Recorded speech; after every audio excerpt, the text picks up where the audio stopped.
symbol of a religion, masterpiece of experienced hands generation after generation. This great world wonder can be approached by 4 stairways, but the principal approach is on the southern side. The southern stairway. 2 colossal images of legendary half-lion, half-griffin leogryphs sitting proudly at the gate overlooking the southern side.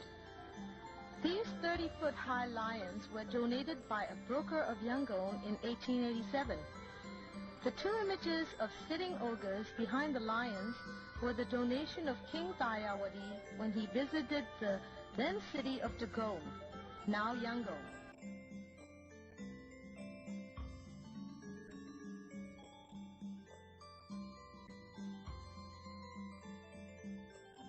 If you approach the Shwe Dagon along the western stairway, you will see the wide stairway supported by the giant pillars.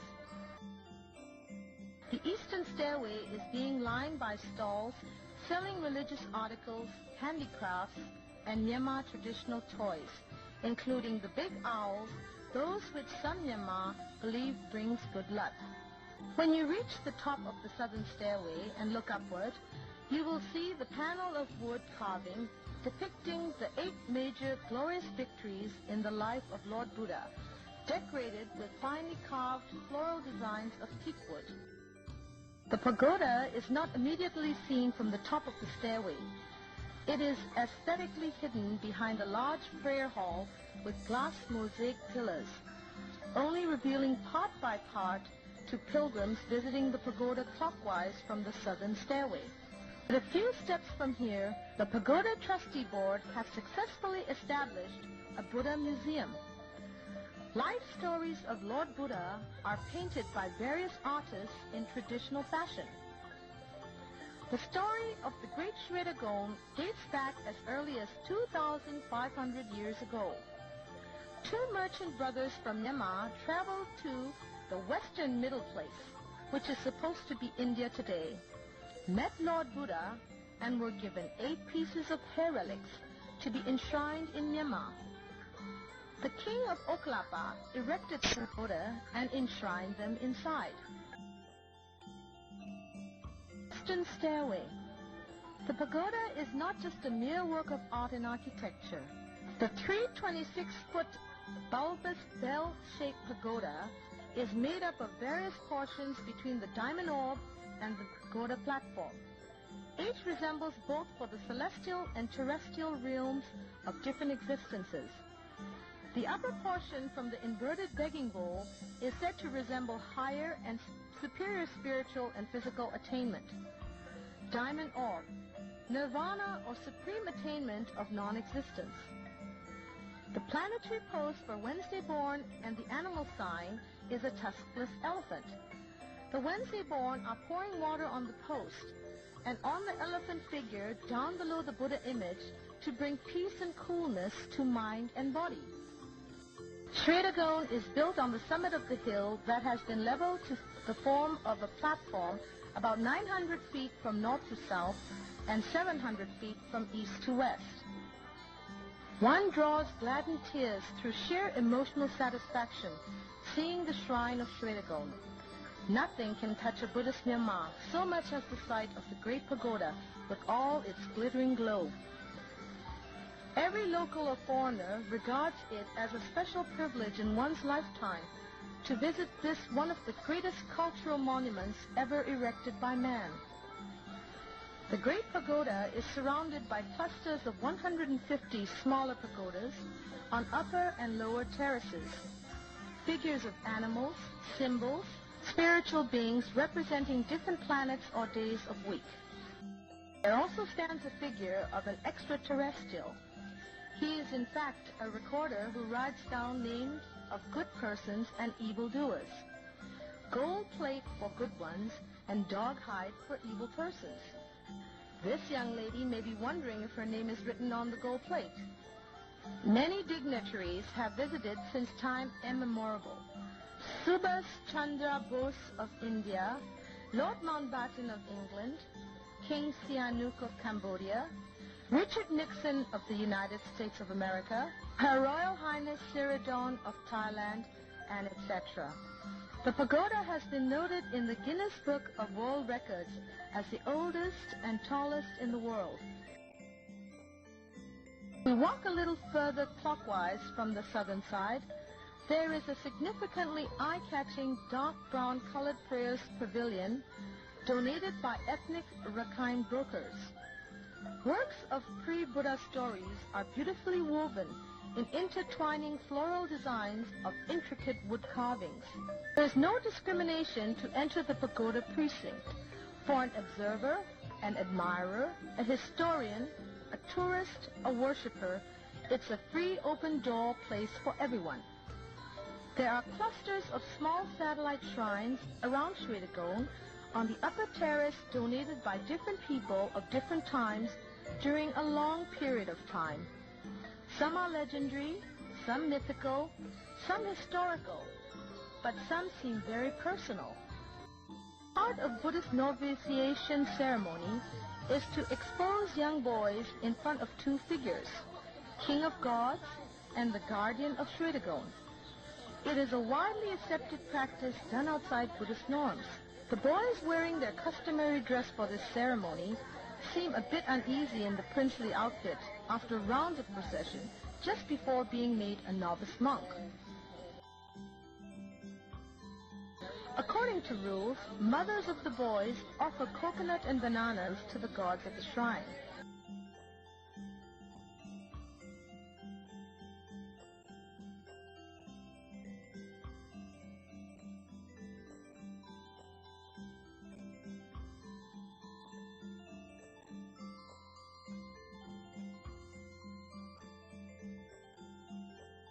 Some 500 meters towards the southeast corner of the western stairway, hidden away behind wild bushes and creepers, there are former barracks once used by British colonial forces during the process of annexation. But trust me, Myanmar rarely come here, because everyone who comes to this vicinity only have in mind for worshipping the great shrine, not to see an old arsenal of an invader.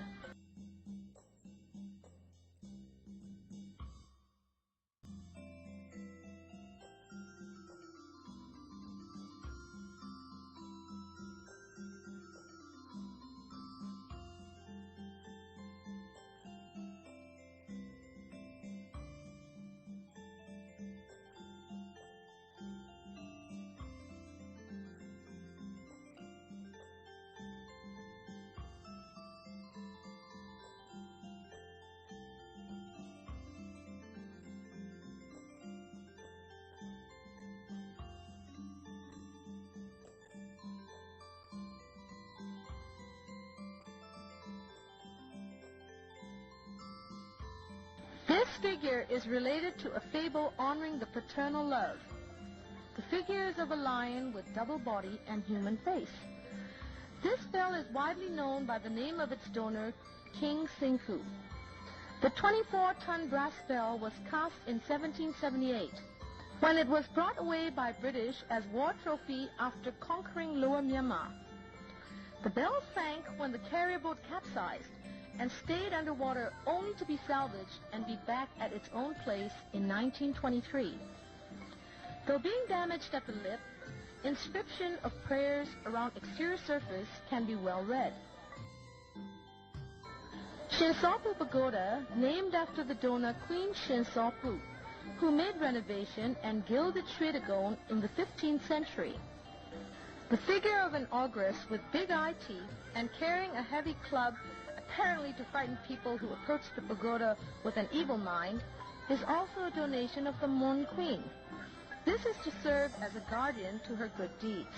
Dhamazedi inscriptions note down all detailed facts about the history and the legend of the pagoda, and renovations made by kings in Pali, Mon, and Myanmar languages. Dr. Forchhammer and archaeologists unearthed the slabs partially buried in 1880.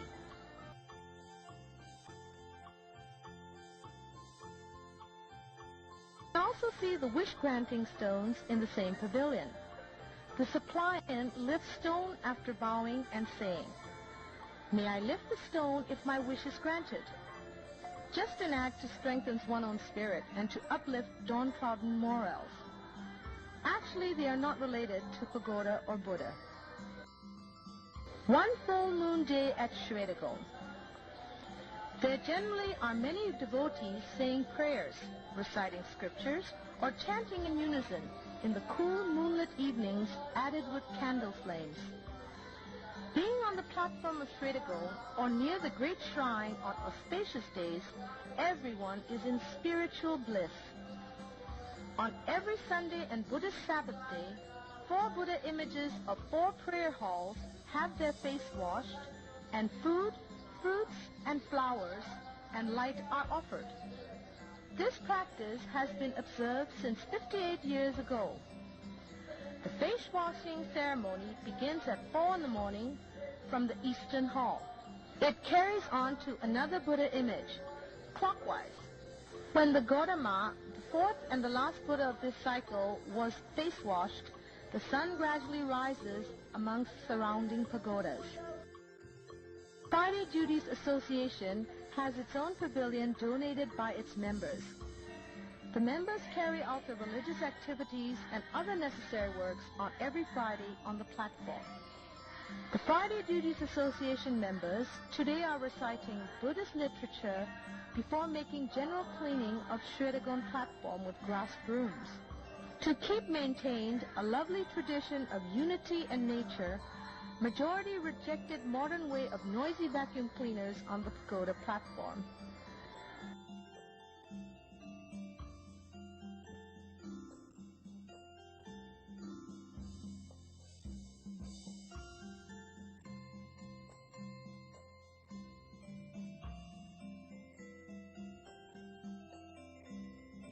Roti showed me the hair relics well in a pavilion in front of the northern prayer hall. The hairs of Buddha were washed in this well before being enshrined in Shwe Dagon Pagoda. Now a brick structure is encasing the well and covered with iron rods. He also showed me the way to the chamber housing the Buddha hair relics. It is locked and no one is allowed to get inside for inquisition, for devotion or whatsoever.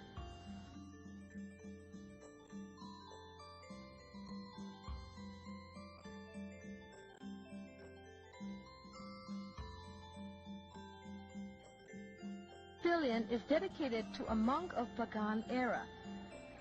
The monk practiced alchemy to acquire charms for wealth and made his fellow countrymen become very well off by his alchemic charms.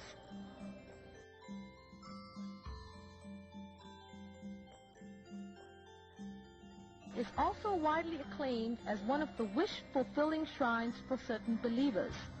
But generally, there are always serious meditators in groups by the gold-covered image.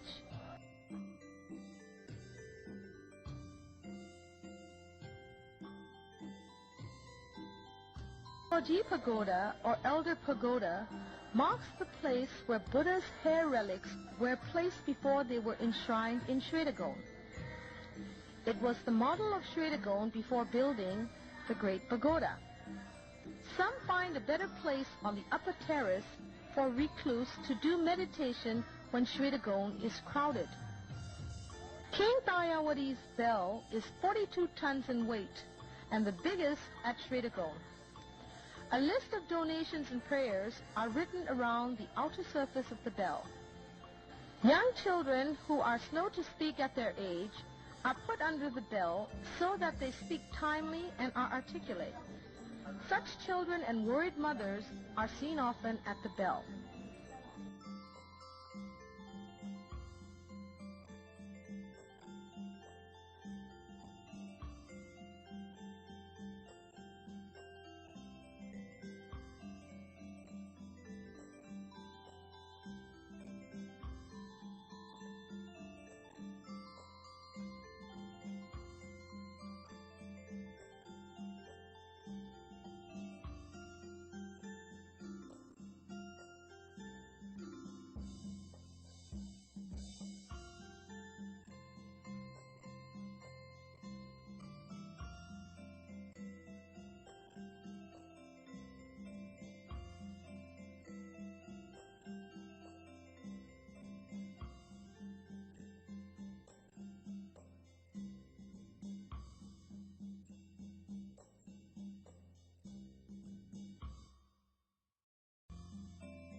Dagon is always a place where people of different spiritual elevation gather around.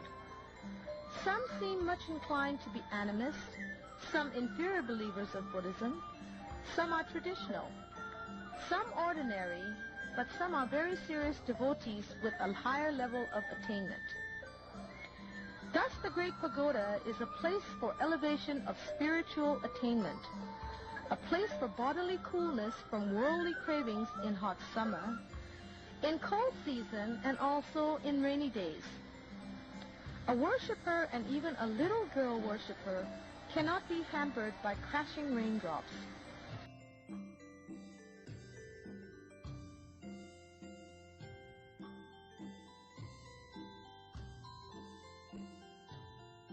This Buddha image, offered by King Damazi, is decorated with jewelry made of diamonds, rubies, emeralds, and sapphires.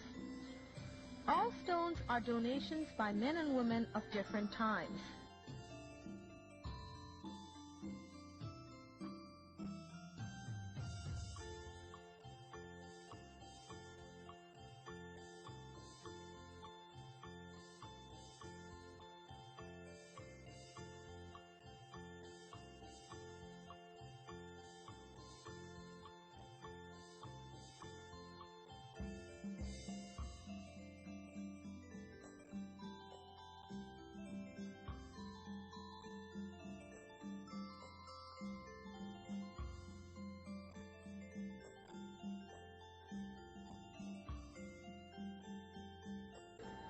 Shan tea, or Shan umbrella, is supposed to be slightly Thai style.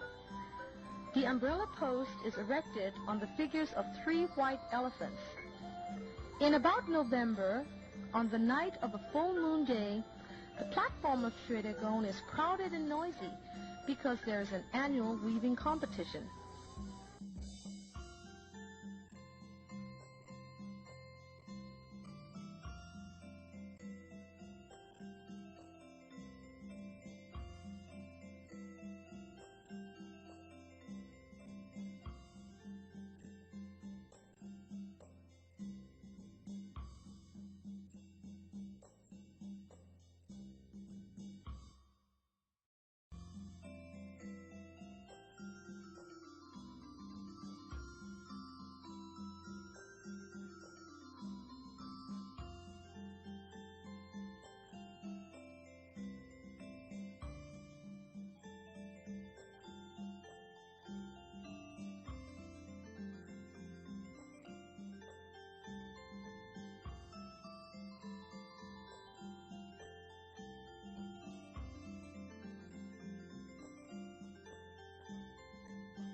Young ladies compete with one another to finish a yellow robe overnight, to offer it to Buddha images early in the morning. It is a joyous, beautiful, traditional festival, observed at the foot of the Great Pagoda.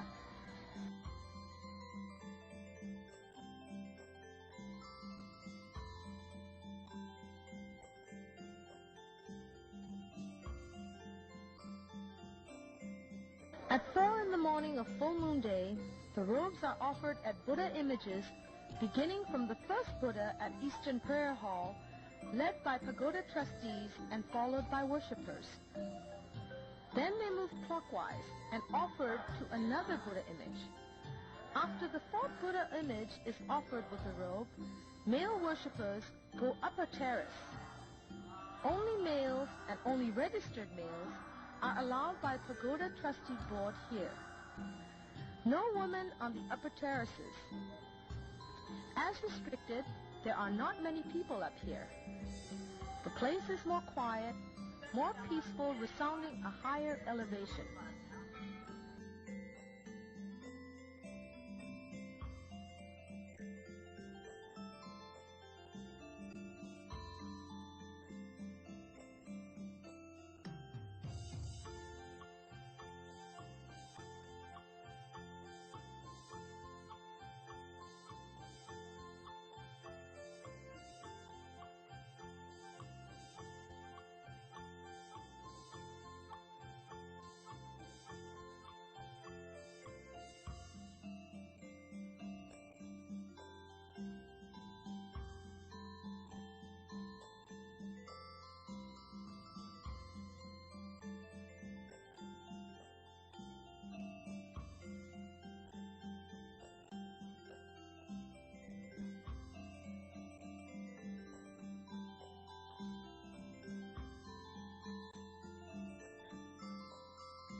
It is an astonishing experience to walk by vertical waves of a golden sea on Upper Terrace. There is one Buddha image with an imaginary third eye on the Upper Terrace. The image is fully covered with gold.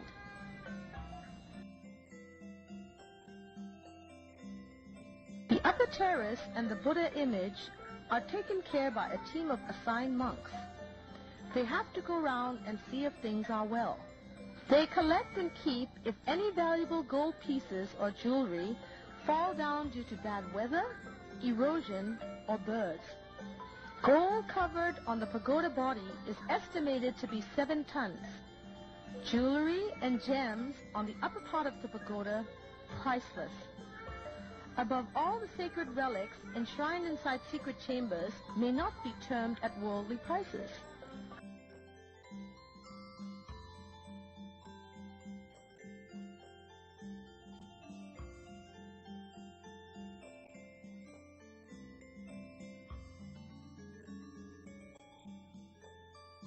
The diamond orb stands at the top of Shwe Dagon. It is studded with 4,351 diamonds, weighing over 2,000 carats, and 93 pieces of other gems.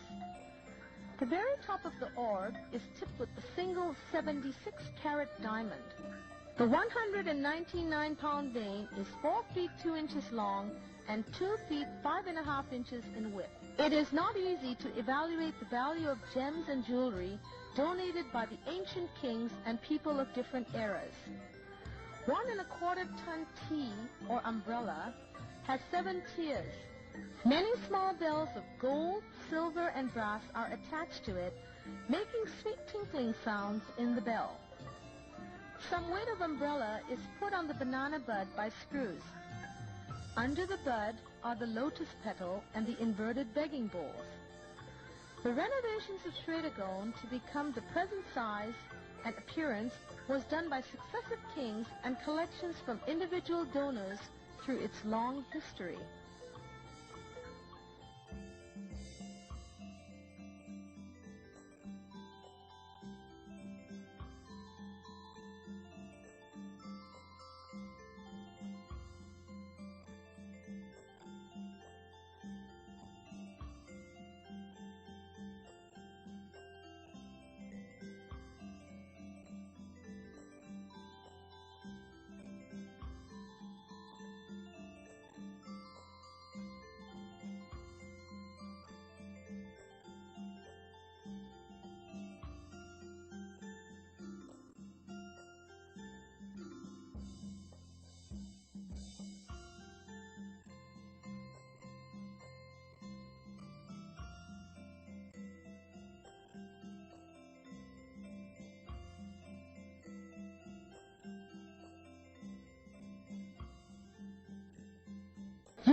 Nobody may not have such a scenic panoramic bird's eye view to see the surrounding areas and the platform. This is just our cameraman's attempt to show roadways from the eastern side to southern approach. The panoramic view is more spectacular with rising spires. Western Gate was closed after annexation of Lower Myanmar in 1852. The garrison was later removed in 1929, and the gate was completely demilitarized in 1929.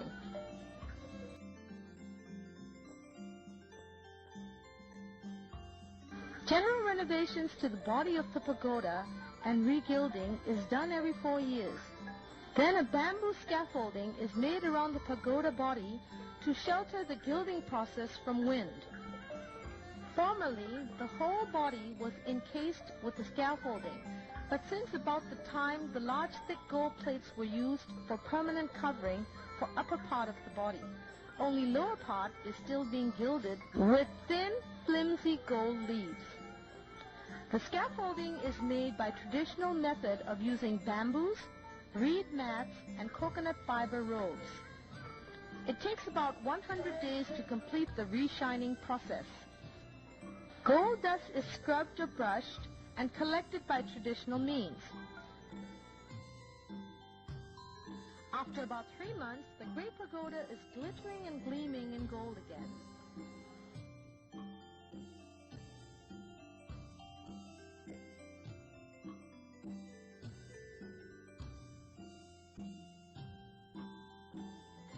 image of God holding a baby boy is most approached by childless couples or couples who need baby boys. A belief not directly connected to religious faith. There always is a couple or two seeking help from the baby-giving God.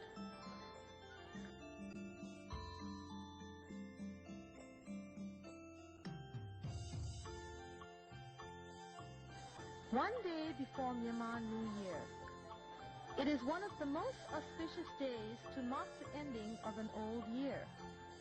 Sins, misdeeds, all bad things of moral and physical are to be discarded and face a new year with purely good mind and body.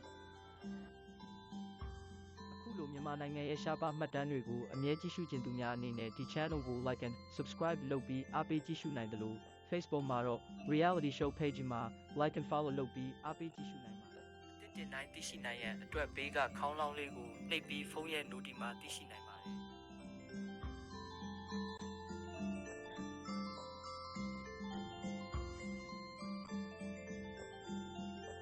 Releasing caged sparrows and fish to their habitat of freedom, doing meditation individually or collectively, offering flowers and candlelight to the great shrine at this auspicious time of the year-end, and chanting scriptures and praying for well-being of the country and the world. Myanmar is going to have a brighter tomorrow by the blessing of the great golden shrine.